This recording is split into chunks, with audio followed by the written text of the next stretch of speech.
You know that sensation when your cat finally curls up adjacent to you after ignoring you all day and suddenly the entire world just quiets down?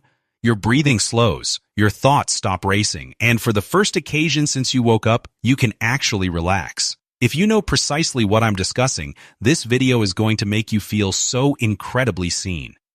Let me inquire you something. When your cat knocks your coffee off the counter, makes direct eye contact, and doesn't even flinch, do you get mad or do you just admire the audacity? If you chose option 2, congratulations. You're about to learn why your brain functions the manner it does. Here's what nobody explains you about being a cat person. It's not genuinely about personality. It's about how your nervous system processes the world. Some individuals regulate through activity and engagement. They require external feedback, constant interaction, clear structure. Dogs are perfect for them. They initiate contact, mirror excitement, keep energy moving. Yet other nervous systems, they regulate through stillness, through predictability, through the complete absence of pressure. A cat doesn't rush toward you to discharge energy. It settles into a space and lets you settle with it. There's no demand to respond, perform, or manage someone else's emotional state. For individuals whose nervous systems spend most of the day anticipating and self-monitoring, this is everything. When someone states, "I don't appreciate dogs, they're too much," they're describing overstimulation. When they state, "I appreciate cats, they're peaceful," they're describing regulation. Cat people aren't choosing distance. They're choosing environments that allow their bodies to downshift, reduce vigilance, and rest without performing. And once you comprehend this, everything makes sense. The bond cat people experience with cats isn't just calm. It's safe in a manner human relationships often aren't. Human relationships are filled with unspoken demands, expectations to respond quickly, to explain feelings, to reassure, to match emotional energy. Even affection comes with pressure. Why aren't you more expressive? Why don't you require me the manner I require you? For individuals who are sensitive, observant, or easily overstimulated, this constant negotiation is exhausting. Cats don't operate that manner. A cat never assumes access to you. Its affection is offered, not imposed. When it chooses to sit on your lap, it does so without expectations of conversation, eye contact, or emotional performance. And when it departs, it doesn't require justification. This mutual respect for boundaries creates something rare, connection without intrusion. Research on cat-human interactions demonstrates that cat lovers aren't avoidant of intimacy. They're avoidant of pressure. They want closeness that unfolds naturally without urgency or demand. Cats model precisely that. They teach through behavior that attachment doesn't require constant proof. With cats, affection must be earned and maintained through attunement. You learn to read subtle signals, a flick of the tail, a shift in posture, a transformation in breathing. Over time, this builds a relationship rooted in respect rather than control. Consent is central to this dynamic. With cats, affection must be earned and maintained through attunement. And for individuals who have experienced boundary violations of any category, this matters profoundly. Before thought, before interpretation, before emotion even possesses a name, there is regulation. And cats possess a secret weapon for it. A cat's purr operates at low rhythmic frequencies that your nervous system responds to instinctively. Before you consciously register comfort, your physical body begins to slow. Your breathing deepens, muscle tension softens, stress hormones drop. Low-frequency repetitive sounds signal safety to the brain. They inform your nervous system that nothing urgent is required. No action, no vigilance, just presence. For individuals who spend most of their existences managing emotional environments, this regulation is rare.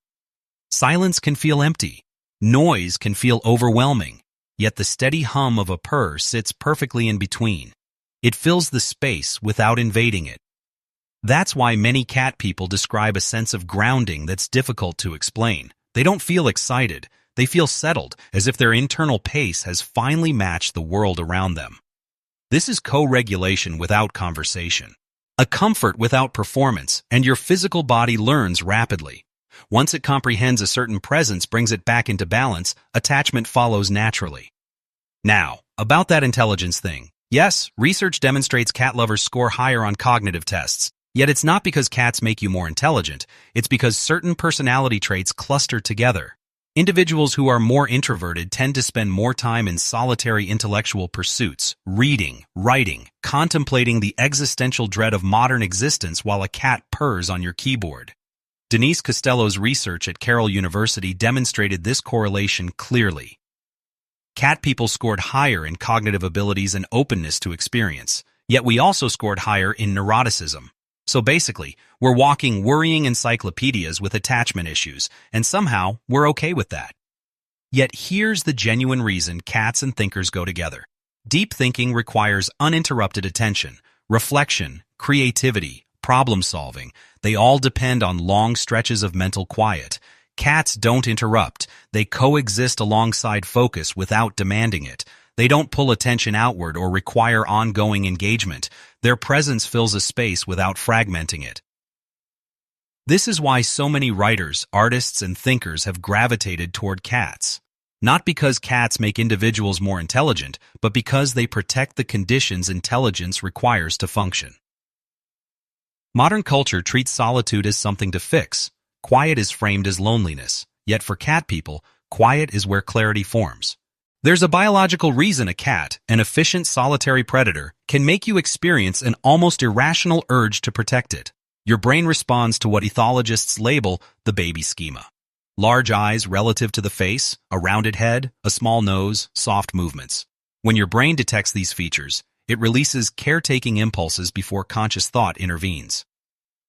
Domestic cats match this pattern remarkably well. When a cat observes up at you, your brain registers infant, not hunter. For many cat people, this dynamic feels safe because it's one-directional without being emotionally demanding. Caring flows outward without the expectation of constant reciprocity. The cat doesn't inquire you to be cheerful. It doesn't require reassurance. It doesn't monitor your mood. For individuals who learn to be emotionally contained early, nurturing something that doesn't intrude can feel easier than receiving it. Nurturing something that doesn't intrude allows closeness without vulnerability overload. Yet perhaps the most profound thing about cat people is this. This wasn't genuinely about cats. It was about the category of nervous system you possess and the category of world it feels safest in. If you're drawn to cats, it doesn't mean you're distant or disconnected. It means you're wired for subtlety, for presence without pressure, for connection that doesn't demand constant output. Cats don't inquire you to perform. They don't test your loyalty. They don't confuse intensity with intimacy. They simply exist with you. And for some individuals, that quiet companionship is precisely what they require to feel human again. We love creatures that don't require us. And that's revolutionary. In a culture obsessed with being needed and essential, cat people have chosen differently. We've chosen to love something that stays not out of dependency, but out of preference. So, the next occasion your cat ignores you for 6 hours and then demands immediate attention. Remember, you're not just a cat owner. You're someone whose nervous system found precisely what it required to function without overload. Your cat didn't just choose you, your physical body chose your cat. If this hit home for you, please subscribe. And if you want to support these deep dives, hit that join button to become a channel member. I would genuinely appreciate your support.